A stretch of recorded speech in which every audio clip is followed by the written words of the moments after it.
Ako si Jens, mahilig ako mag-DIY. Di ako professional katulad ng iba. Gusto ko lang share sa inyo kung ano mga kaya kong gawin. Tumatanggap din pala ako mga pagawa pero nakadepende yun kung gaano kaluwag yung aking schedule.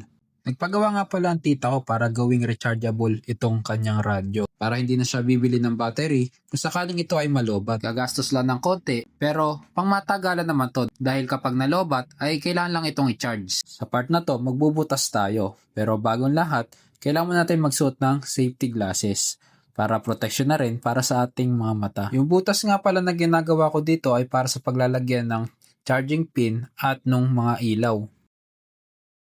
Gagamit ako dito ng TP4056 para sa charging module. Ang kagandahan sa charging module na to, meron siyang iba't ibang protection katulad ng overcharge protection, over discharge, at short circuit protection. Gagamit din pala ako dito ng Type-C female socket connector para ilagay sa butas na aking ginawa.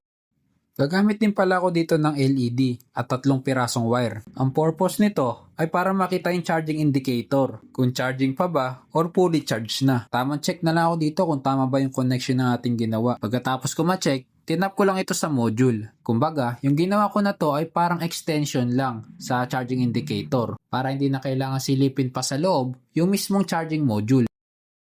Ang gagamitin ko nga palang battery dito ay 18650. So meron itong capacity na 2500 mAh. Makikita nyo dito ay nilagyan ko na rin ito ng nickel strip para madali ko lang itong mahinangan ng wire. Sa part na to, itatap ko na yung Type-C female socket connector sa input ng module. Bale, ganito ang kakalabasan yan from micro USB to Type-C female socket connector. Dito, isa-isa ko nang tinatanggal ang bawat tornilyo ng radyo para mabuksan ko na rin at makita kung ano ba yung nasa loob nito. Ito nga pala yung mga pyesa sa loob ng radyo. At dito, pino-point out ko kung saan ko itatap yung output ng module. Pinapasok ko na nga pala dito yung mga wire sa loob ng radyo para maitap ko na rin yung output voltage ng module.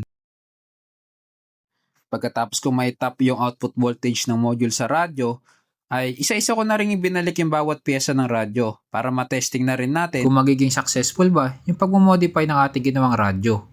Sa part na to, inilalagay ko na yung mga LED sa butas na ginawa ko sa back cover. Gumamit din pala ako dito ng glue gun para may ayos ko yung mga bawat parts sa loob ng radyo. Sa part na to, sinubukan ko i-charge yung radyo at kung makikita nyo dito, umiilo siya ng kulay red. Ibig sabihin nun, charging ito. Kulay blue naman kapag fully charged na. Sa part na to, papaganahin ko na yung ating minodify na radyo.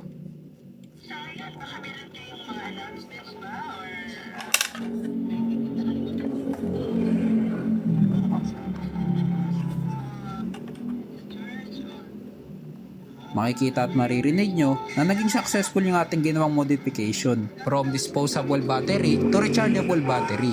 So yun, mas matagal na magagamit to ng tita ko. Hanggang dito na lang ulit. Maraming salamat sa panonood.